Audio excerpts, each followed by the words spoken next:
Picture कीजिए एक सुबह गंगा के किनारे बिहार के गांव में, जब हल्की सी ठंड और एक औरत आंगन में छठ के गीत गुनगुना रही है।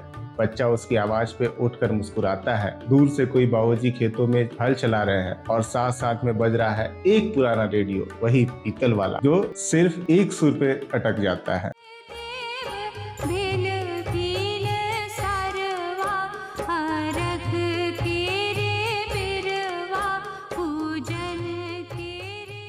इस सीन को महसूस कीजिए। मोहन मुरली की धुन, आंखों में रंग और सांसों में मिट्टी की खुशबू, ये हमारा था भोजपुरी गांव का असली स्वच्छ स्वरूप। ये ना कोई मंच है, ना कोई माइक, ये तो बस अपनेपन का, परंपरा का और भावनाओं का एक जिंदा पल है। एक समय था जब भोजपुरी संगीत हर घर का हिस्सा होता था। शादी, त्योहार, बचपन की यादें, all wrapped up in lyrics that oozed culture. भाई साहब कुछ ज्यादा नहीं हो गया ये? गाने सिर्फ सुनने सुनाने की नहीं, जीने की चीज थी। शादियों के गीत, छठ का सोहर, आंगन की होली और मोनोक्रोम यादों में छुपी दुल्हन की मुस्कुराहट, सब कुछ है भोजपुरी की इन बोलियों में। वो गानों का दौर अभी जिंदा है या नहीं, ये सोचने वाली बात है। जब पूरा परिवार चौपाल में इकट्ठा होता, हारमोनियम बजता और बुजुर्ग शायरी की तरह बोल उठता, ए गोरे गाल वाले चल रे बोलो मियाँ, तो सब बस उसी सुर में खो जाते थे। हर चेरिया के छेरिया बनवला हो बाबू। आज भी सोचा जाता है कि पहले जमाने में गाने शब्द नहीं जज्बात होते थे। उनमें प्रेम की मर्जी थी, परंपरा की इज्जत थी और सबसे बड़ी बात अपनी पहचान थी। उन गीतों में एक माँ का लाड था, एक बहन की चंचलता और एक दुल्हन के पहले कदम का संकोच भी। हर ऋतु का अपना राग था, हर त्योहार की अपनी धुन थी, हर दर्द, हर एक गीत था जो बिना कुछ कहे सब कुछ कह जाता था। पूर्वांचल के कोने कोने में, चाहे वो बिहार का छोटा सा गांव हो या यूपी का कोई ऐसा कोने में छुपा हुआ मोहल्ला, एक चीज सब में साझी थी, भोजपुरी संगीत। ये गीत रेडियो पे भी बजते थे, नौटंकी के मंच पर भी और शादियों के बाजा बाराती पार्टी में भी। पर असली गीत वो तो तब बजता था जब ढोलक किसी मौसा के हाथों में होती थी और ताल पर हर सुर मिलने के लिए पूरे मोहल्ले का दिल धड़कता था। भोजपुरी संगीत सिर्फ गाँव की मस्ती नहीं थी, वो एक जीवित सभ्यता थी, एक भाषा का जीवन, एक संस्कृति का दर्पण और एक पीढ़ी से दूसरी पीढ़ी तक जाती हुई विरासत। एक समय था जब लोगों के पास मोबाइल नहीं था, टीवी नहीं था, बस एक हारमोनियम, एक ढोलक और कुछ दिल से निकले हुए बोल पूरे गांव का मनोरंजन बन जाते थे। ट्रांजिशन, बदलाव के संकेत, लेकिन हर कहानी में एक मोड़ आता है। उन गांव के मैदान से जैसे तैसे कैसेट प्लेयर की आवाज बदलती है। धीरे धीरे वो शब्द, वो सुर कुछ अजीब सा हो गया है। पहले गाने महफिलों में सम्मान से बजते थे, अब लाउड स्पीकर पर एक अलग ही स्वैग के साथ गूंजते हैं। सवाल ये है, ऐसा हुआ क्यों? तो अर्ली 2000 नए दौर की शुरुआत। एक वक्त था जब लंगुआ के मोती जैसे गीत गाए जाते थे और आज कमरिया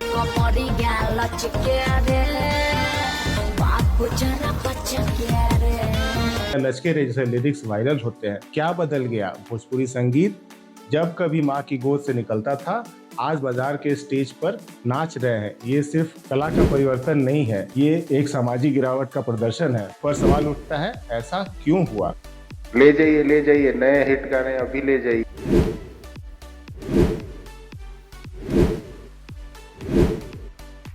एक वजह थी कमर्शियलाइजेशन। जब संगीत पैसे कमाने का जरिया बन गया, तब लोगों ने ये सोचना बंद कर दिया कि संगीत का उद्देश्य क्या था। दूसरी वजह digital platforms, YouTube, reels, TikTok, जहां 30 सेकंड में सब कुछ बेचना होता है। सुर, बोल, ठुमका, रंग, वहां लोकगीत की गहराई कौन समझे? वहां किसी को हवाइयां सुनने का वक्त ही नहीं है। और तीसरी वजह संस्कार का टूटना। नए कलाकारों के पास पैशन है, टैलेंट भी हो सकता है, पर परंपरा वो तो छूट गई। 2000 तक आते आते एक नई हवा चलने लगी। पुरानी टेप्स, रिकॉर्डिंग की जगह VCDs आ गए। गाने की प्योरिटी अब एक प्रोडक्ट बन गई थी। जहां सस्ते में बन जाए, ज्यादा लाभ हो, वही सही। एक वक्त था जब एक सॉन्ग महीनों लगाकर बनता था। अब छोटे बजट के एल्बम, तैयारी कम, प्रॉफिट ज्यादा और प्रोड्यूसर्स को बस एक ही चीज चाहिए थी, माल बिकना चाहिए, जल्दी पैसा आना चाहिए। सडनली लिरिक्स की धुन बदल गई। रोमांस, शायरी और प्रेम की जगह आगे डबल मीनिंग बोल।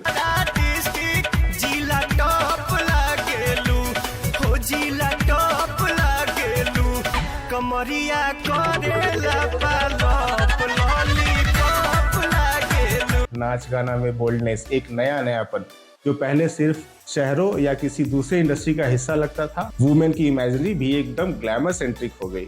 प्राइवेट एल्बम्स और बिग रेट की दुनिया। बाजार का फॉर्मूला सीधा था, जिसमें स्पाइस हो उसमें स्कोप है। चुन चुन के अश्लीलता, मसाला लिरिक्स और टाइट रेंडरिंग बन गया हमारा वायरल गाना। प्राइवेट प्रोडक्शन हाउसेस छोटे छोटे गांव शहरों में ऐसे एल्बम लॉन्च करते जा रहे थे जैसे त्योहार आ गया हो। धीरे धीरे एक ऐसा समय भी आ गया, ज्यादा बोल्ड या चोट डिलांग गाने मास को हिट लगने लगे। आज भी कई लोग अपने बचपन के गीत ढूंढते रह जाते हैं, और जब वही पुरानी धुन के साथ नया अश्लील रिमिक्स मिलता है तो दिल के किसी कोने में चुभन सी होती है।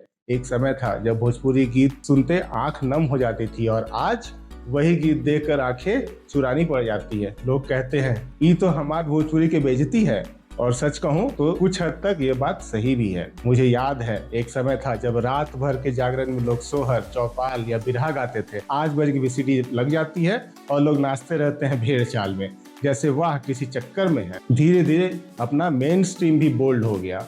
जितनी तेजी से फॉर्मूला चला, मेन स्ट्रीम फिल्म मेकर्स भी उसी वे पे चढ़ते चले गए। भोजपुरी सिनेमा का हीरो अब आइटम नंबर की तलाश करता है। हीरोइन ड्रेस डिजाइनर से नहीं, आइटम सॉन्ग कोरियोग्राफर से मिलती है। अगले दिन वही आइटम नंबर सब जागरण, मंडप और डीजे वाली शादियों का एंथम बन जाता है। समझने की बात यह है कि हर कोई इस नए फॉर्मूले में क्विक पैसा देख रहा था। गांव की शायरी या मेलोडी या अर्थी स्पाइस मिलता था, अब मिल रहा है लाउड बीट से। डिमांड एंड सप्लाई, यही साइकिल इंडस्ट्री में चलने लगी। लेकिन कहानी यहाँ खत्म नहीं होती। अभी कुछ आवाजें हैं जो भोजपुरी के असली स्वर को जिंदा रखने की कोशिश कर रही है।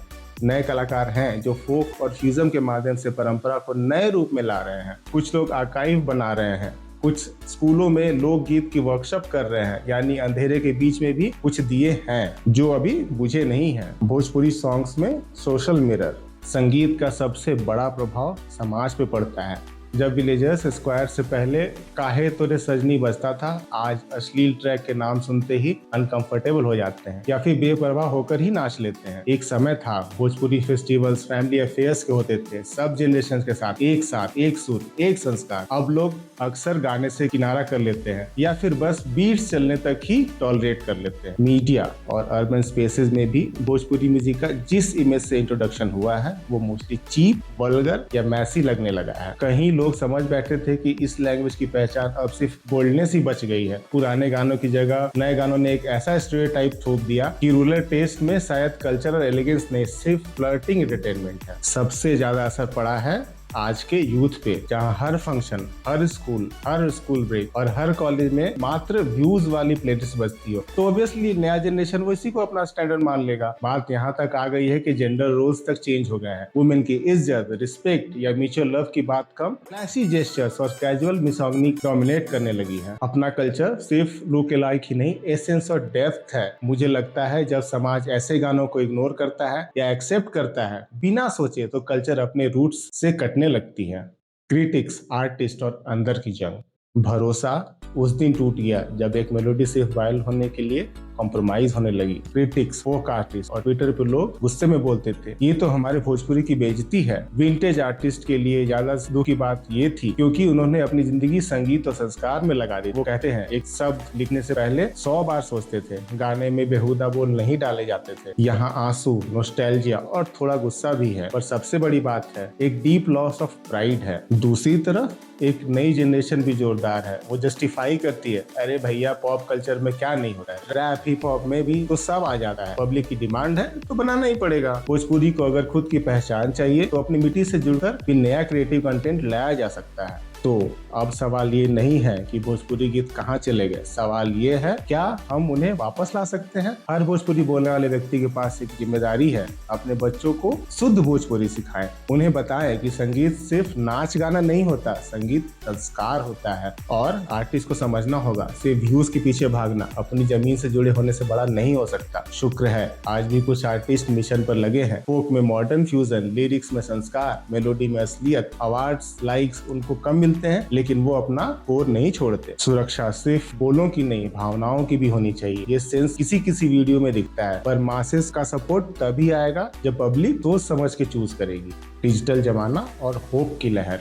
आजकल कोई भी गाना एक फोन से रिकॉर्ड करते हैं तो वायरल हो सकता है। प्लेटफॉर्म मिल गया है यहाँ सबको। You don't need radio, record label या बड़ा कॉन्ट्रैक्ट। एक कैची ट्यून, बोल्ड या हार्ट टचिंग लिरिक्स और सब कुछ पब्लिक के हाथ में है। बट यही एक नई पॉसिबिलिटी भी है। अभी भी ऐसे क्रिएटर्स हैं जो फिर से भोजपुरी के मूल सुरों को डालने की कोशिश कर रहे हैं। एक तरफ है मैसिव वायरल ट्रैक और दूसरी तरफ यूट्यूब पर एक साइलेंट मूवमेंट भी है। Simple, soulful and proud lyrics, homemade video, basic camera. मगर कमेंटर्स भूल जाते हैं यही है असली भोजपुरी। यानी पुरानी पब्लिक में चाहत है कि कल्चर बचा रहे, सिर्फ इंटरटेनमेंट की नहीं, आइडेंटिटी भी जरूरी है। पर अब जो भी हो, डिसीजन आपके हाथ में है। कौन से गाने को लाइक, शेयर या सब्सक्राइब करेंगे। कहीं न कहीं हम सब एक ही चेन का पार्ट है। जैसे ऑडियंस वैसे आर्टिस्ट वैसी इंडस्ट्री। अगर लोग कॉन्शियस हैं तो म्यूजिक भी डिसिप्लिन हो सकता है। हर प्रचंड लहर में कोई छोटा सा दिया मुस्कुराता है। भोजपुरी म्यूजिक की कहानी अभी कुछ ऐसी ही है। एक दौर में खूबसूरती और शर्म थी और दूसरे दौर में बोल्डनेस और धमाका। लेकिन दोनों में एक ही चीज कॉमन थी, आपकी आवाज। भोजपुरी की पहचान उसके कल्चर में है और कल्चर इवॉल्व कर सकता है लेकिन कॉम्प्रोमाइज नहीं। हमारे गानों का बोल्ड या मैसिव होना कल के लिए एक चैलेंज है, लेकिन समझने का तरीका अपने हाथ में है। अब सवाल आपसे है, क्या हम एक बार फिर अपने गानों में वही शान वापस ला सकते हैं? क्या म्यूजिक सिर्फ मस्ती या व्यूज का खेल है या फिर अपनी मूल जड़ों का एक जीता जाकर सबूत है? कमेंट्स में अपनी सोच जरूर लिखिए। ये वक्त है एक नई सोच को जन्म देने का। हर लाइक, हर शेयर, हर क्रिएटिव फीडबैक से हम भोजपुरी संगीत को फिर से विश्व मंच पे प्राउड बना सकते हैं। अपनी जुबान, अपना रंग, अपना सुर। मैंने तो आज ही चुना है, आप भी चुनिए। सोचिए, एक बार फिर वही शाम हो, सूरज गंगा के किनारे डूब रहा हो और छोटी सी बेटिया अपनी माँ के साथ सूप उठाए गीत गुनगुना रही हो। केलवा के फुलवा पे बैठा सूरज देव, तब लगेगा हमने सिर्फ एक गीत नहीं, एक पूरी सभ्यता को जिंदा रखा है। मैं हूँ अतुल और फिर मिलेंगे इसी सुर, इसी जज्बे के साथ। भोजपुरी है तो हम हैं और हम हैं तो हमारा गाना है। जय हिंद, जय भोजपुरी। इस वीडियो को लाइक कीजिए, सब्सक्राइब कीजिए, बेल आइकन दबाइए और भोजपुरी गीतों की पुरानी परंपरा को वापस लाने की कोशिश कीजिए। जय हिंद, जय यूट्यूब।